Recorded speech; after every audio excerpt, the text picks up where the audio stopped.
Assalamualaikum warahmatullahi wabarakatuh. Beberapa tahun sebelumnya, Felix Xiao pernah menyatakan membela Indonesia itu nggak perlu, gitu, karena tidak ada dalilnya. Nasionalisme itu nggak ada dalilnya. Yang ada dalilnya itu adalah membela khilafah, kata dia. Sebelumnya juga ada ustadz yang bilang bahwa hormat kepada merah putih, sangsaka merah putih, itu haram. Ini kenapa ya kok? Ada sejumlah ustadz yang mereka itu hidup di Indonesia, mendapatkan rezekinya dari berdakwah di Indonesia, tetapi pandangan-pandangannya itu merongrong kebangsaan Indonesia, merongrong falsafah dan landasan hidup negeri ini. Kenapa gitu loh? Salah satu argumen yang mereka katakan misalnya bilang bahwa hormat bendera itu syirik. Menyanyikan lagu Indonesia Raya itu berarti sepakat dengan pandangan semacam ini. Nah, ini salah gitu. Karena hormat bendera, menyanyikan lagu Indonesia Raya itu kan ekspresi rasa syukur kita. Rasa syukur karena kita bebas dari penjajahan. Karena kita hidup di negara yang memungkinkan kita itu melakukan fastabiqul khairat lah, berlomba-lomba dalam kebaikan. Kita harus bersyukur karena kita itu punya negara, kita itu punya bangsa, punya tanah air. Bayangkan, bandingkan dengan bangsa-bangsa yang tidak punya tanah air, tidak punya negara. Jadi itu adalah ekspresi syukur. Itu satu ya. Kemudian yang kedua, Felix Xiao bilang nasionalisme nggak ada dalilnya. Yaitu ngawur, menunjukkan bahwa dia memang nggak mendalami Islam gitu. Dan lagi ini aneh pandangan semacam ini. Felix Xiao beberapa waktu lalu getol membela Palestina.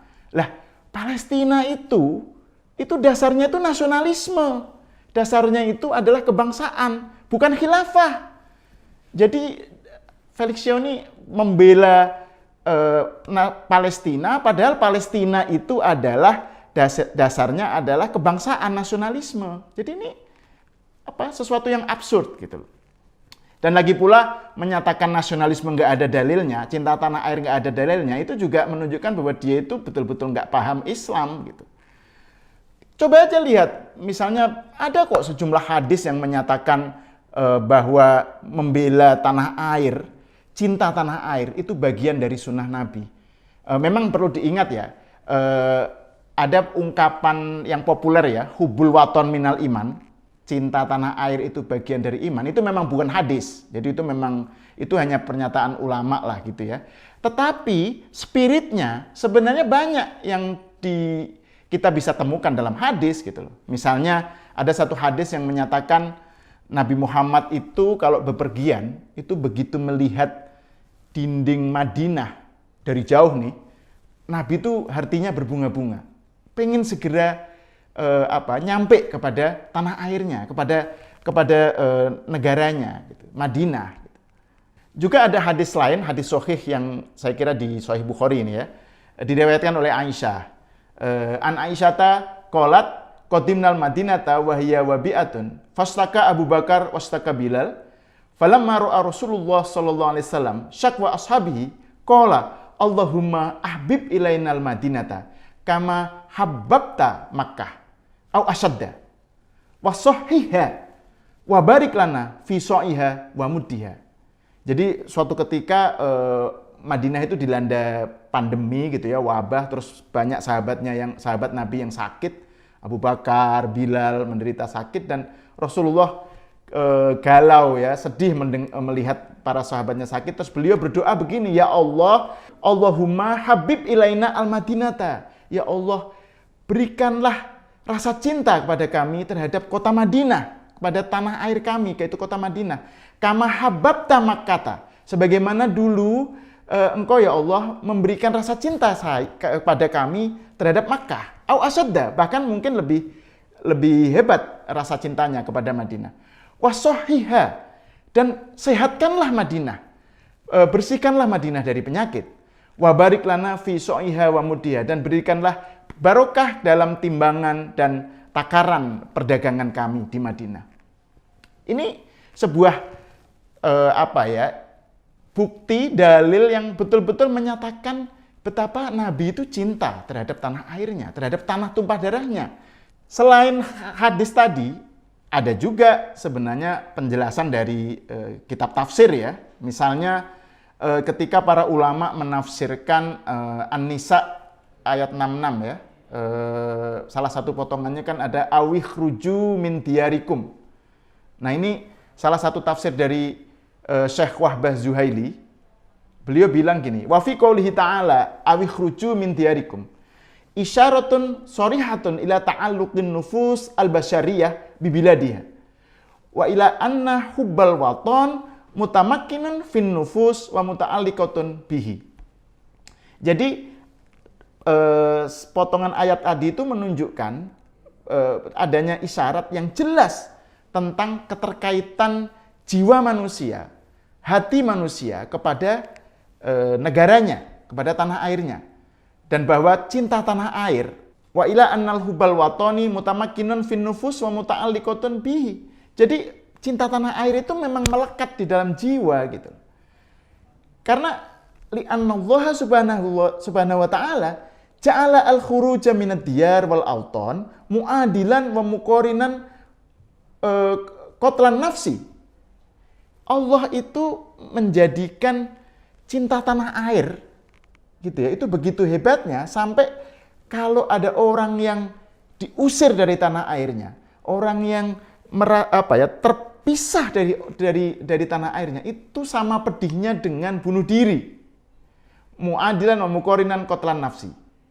Jadi ini sesuatu yang menunjukkan betapa cinta tanah air itu bukan hanya diakui dalam Quran dan hadis, tetapi juga mendapatkan sebuah apresiasi positif, dipuji gitu. Jadi ya, kata siapa nggak ada dalilnya, Felix. Jadi itu yang menurut saya perlu diperhatikan ya. Dan juga saya kira memang orang seperti Felix Xiao itu kan karena dia pendukung garis keras khilafah ya. Kan dia selalu menekankan khilafah sebagai sebagai sistem politik, sistem bernegara yang harus ditegakkan. Dan nasionalisme dianggap sebagai sebuah ideologi yang berbasis tauhid, yang sekuler, berbasis sebuah hukum yang dianggap sebagai ciptaan manusia dan seterusnya. Ini sebuah pandangan yang juga salah, gitu. Salah paham yang fatal terhadap hakikat nasionalisme. Jadi Felix ini menghukumi sesuatu, tetapi yang dia nggak tahu apa yang dihukuminya itu. Gitu. Status atau hakikat sesuatu yang dihukuminya itu dia nggak paham. Nasionalisme itu, ya nasionalisme modern memang kan berbasis seperti yang terjadi di Indonesia yang menjadi basis dari keindonesiaan. Itu kan memang nasionalisme berbasis lintas agama. Yang menyatukannya itu bukan ikatan primordial, agama atau suku atau etnis, tetapi sebuah kesepakatan bersama dari Islam, Kristen, Buddha, Hindu, Katolik, dan seterusnya. Kesepakatan bersama untuk apa? Kesepakatan bersama untuk menciptakan kemaslahatan. Kesepakatan bersama untuk mengusir penjajah. Dan kesepakatan untuk kemaslahatan ini sesuatu yang positif dalam Islam. Ini sesuatu yang dipuji dalam Islam. Dan orang Islam itu diwajibkan untuk menaati kesepakatan, menaati perjanjian yang mereka bikin sendiri. Misalnya dalam Al-Quran banyak sekali ayat-ayat yang menyatakan untuk menegaskan agar orang Islam taat kepada kesepakatan, kepada perjanjiannya yang mereka bikin, termasuk kepada kalangan non-Muslim. Gitu. Bahkan ada juga hadis yang tegas mengatakan al-muslimuna inda syurutihim. Kata Nabi, orang Islam itu terikat dengan kesepakatan yang dibikinnya. Dan sebagai warga negara yang terikat dengan kesepakatan yang dibikin oleh founding fathers kita, ya kita harus merawat dan menjaga nasionalisme itu, menjaga kesepakatan tersebut melalui hormat kepada bendera, melalui nyanyi Indonesia Raya, dan seterusnya. Itu simbol, itu ekspresi saja gitu loh. Mungkin ada yang bilang gini, lah kita kan hidup zaman sekarang, itu kan nggak terikat dengan kesepakatan dong. Kesepakatan tuh yang bikin itu para founding fathers yang tahun 40-an, tahun 50-an itu kok gitu. Nah, jawabannya begini, orang-orang Islam yang hidup sekarang tetap terikat kesepakatan sejauh mereka tetap memiliki paspor atau KTP, tetap memanfaatkan infrastruktur, fasilitas negara, sertifikat, punya sertifikat tanah, dan seterusnya gitu loh. Jadi terikat dengan dengan dokumen-dokumen resmi negara. Itu berarti menunjukkan bahwa si warga itu, orang Islam yang punya tadi dokumen-dokumen itu, ya otomatis dia setuju dengan kesepakatan yang dibikin bersama oleh para founding fathers tersebut. Itu namanya, kalau dalam ilmu politik itu disebut tacit consent, kesepakatan tacit consent.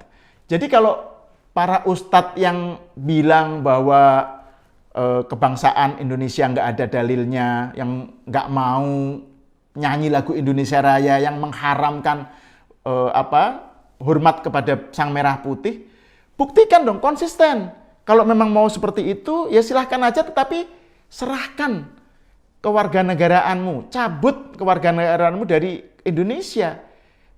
Selama kalian masih punya dokumen Indonesia, selama masih memanfaatkan fasilitas dan infrastruktur Indonesia, selama masih mencari nafkah dari bumi Indonesia, dan kalian koar-koar anti-Indonesia, yaitu bagi saya sebuah hipokrisi, sebuah sikap yang menurut saya ya nggak konsisten gitu loh.